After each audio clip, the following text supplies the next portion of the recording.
اهلا بيكم، معاكم شهاب خالد، والكلام على ايه؟ دي نوضح جزئيه ان الرجال مصر بداوا ينفروا من نساء مصر. ما ينفعش تكلمي جوزك في التليفون وانتي حافيه.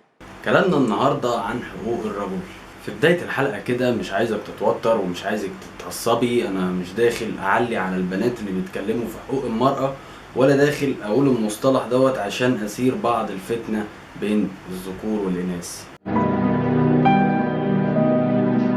الموضوع كله ان انا هتكلم عن حقوق الراجل اللي المفروض تبقى موجودة. بس قبل ما اتكلم عن حقوق الراجل هفكركم بنبذة بسيطة مختصرة بالراجل بيعيش ايه من اول ما يتولد لحد ما يتجوز ويخلف وتبدأ حياته تستقر. يا راجل احنا عندنا الذكر اول ما بيتولد بيبقى زيه زي البنت، مفيش اختلاف، بيبقى طفل رضيع. بمجرد بس ما بيكبر شوية يبقى عنده 4 أو 5 سنين بنبدأ هنا نفصل بينه وبين البنت بشكل كبير جدا.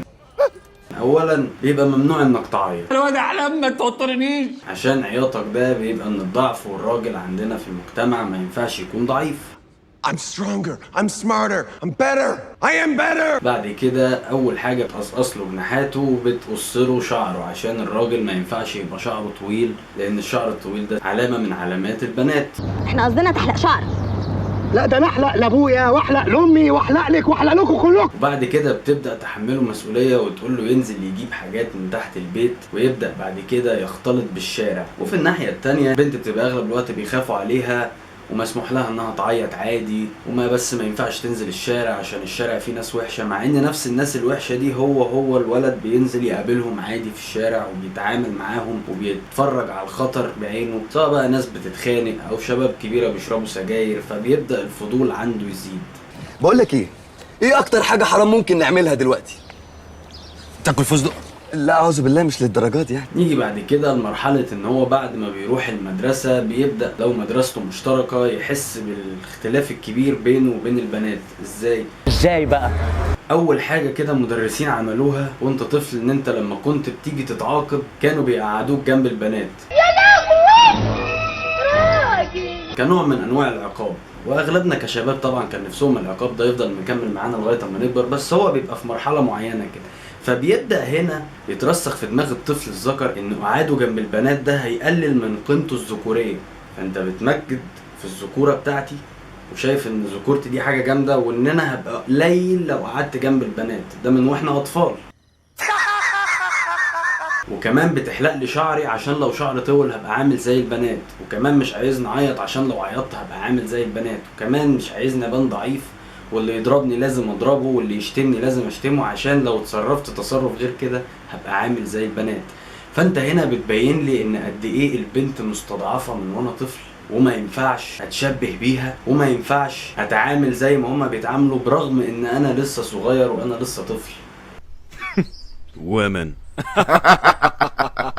فانت هنا خلقت بيني وبينها حاجز كبير جدا يخليني ما يحبش ان انا اتعامل مع بنات او ان انا اشوف نفسي زيهم. لا، انا المفروض ان انا افضل منكم، لان انا لو عملت حاجة من الحاجات التانية، عملت حاجة عادية جدا زي ان انا لما اتوجع اعيط، او ان انا حابب اطول شعري، او ان انا مثلا عملت غلط فخاف ان انا اعمله عشان ما اقعدش جنب البنات في الفصل. Help me. Help me. بعد كده الموضوع بيتطور شوية وبنكبر مثلا للمرحلة الإعدادية أو الثانوية أو حتى مرحلة الجامعة، بنبدأ هنا نشيل مسؤوليات ويتحط علينا ضغوط، اللي هو أنت لازم تذاكر عشان تنجح عشان تعرف تشتغل. إنما البنت في الآخر مصيرها هتتجوز، ففكرة إنها ما تشتغلش ده مش هيبقى عندها مشكلة، لكن أنت لازم تشتغل. بص الروح فجأة لقيتني كبرت فجأة، تعبت من المفاجأة. ولازم تطور من نفسك، ولازم تطور من مهاراتك، ولازم يكون عندك حاجات كتير جدا تعملها وتبقى بتعرف تعملها عشان تقدر تبهر اي بنت اللي انت اصلا في الاول ما كنتش ينفع تتشبه بيها.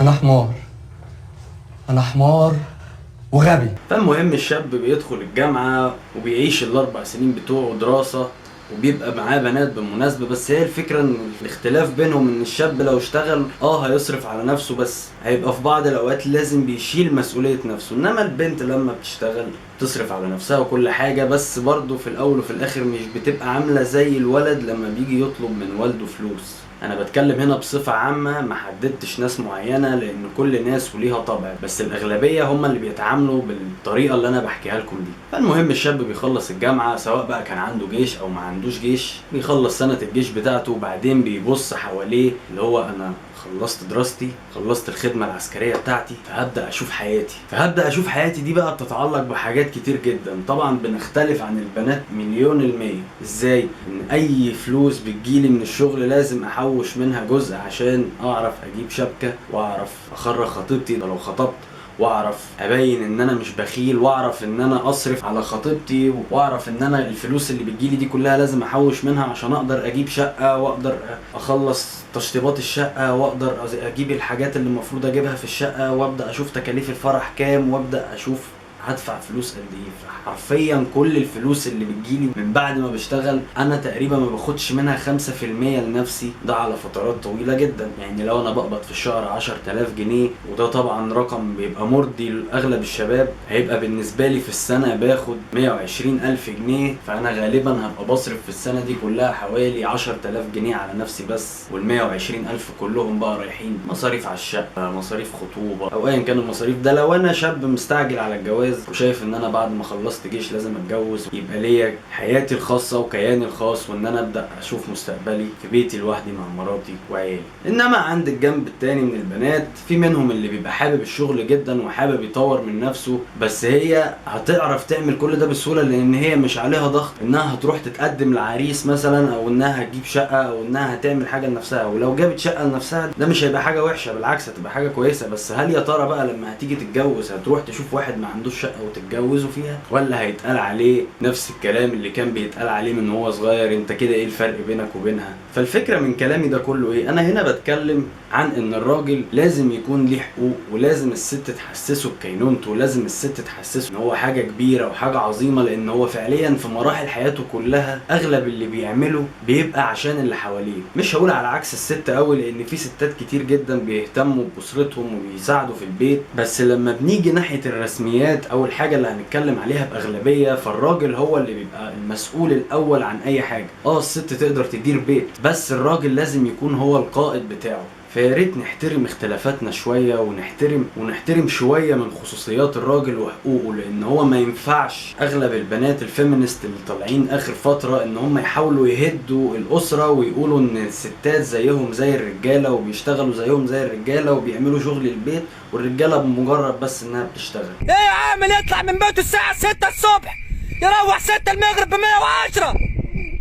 انا مش عايز اقول كلمه وحشه، لان لو رجعنا بالزمن لورا وشوفنا الراجل ده وهو صغير والبنت دي وهي صغيره، هنلاقي ان الراجل بيبقى اغلب تحركاته بتبقى في الشارع من وهو طفل، وان البنت بتبقى جنب مامتها عشان ما تنزلش الشارع، فبتبقى بتساعدها في شغل البيت، فهي عندها خبره كبيره عن شغل البيت اكتر من الراجل، والراجل عنده خبره كبيره بره البيت. فلو قسنا الاتنين مع بعض، في رجاله تقدر تواكب بين الاتنين، بس اغلبيه الرجاله مش هتعرف تعمل شغل البيت زيها زي الست. فسؤالي هنا ليكم، واتمنى تشاركوني رايكم في الكومنتات، هل انتوا شايفين ان فكره ان الست تقعد تطالب بحقوق المراه وتتكلم في حقوق المراه وننسى دور الراجل وحقوقه برغم كل اللي بيعانيه دوت، هو ده الصح وهو دوت اللي هيخلينا نتقدم ونبقى عاملين زي الغرب، زي ما الناس كلها شايفه ان الغرب ناجحين في علاقاتهم بره بسبب ان هم متمسكين بان الست حقوقها بتاخدها بجد، وان الستات بره احسن من الستات عندنا هنا في مصر؟ ولا شايفين ان احنا لازم نعيد حساباتنا من تاني ونعرف ان الست مش فكرة بس ان مكانها البيت، لا هي الست مكانها في اي حتة هي تحبها، بس الدور اللي اتخلقت عشانه هي انها تقدر تدير بيت وتطلع شبان وبنات كويسين ومتربيين ويقدروا ان هم يفيدوا البشرية كلها، كويسين ومتربيين ويقدروا ان هم يعيشوا مع بعض بالافكار التقليدية بتاعتنا الجميلة القديمة، وما يتأثروش بالغرب اللي هو هدفهم الرئيسي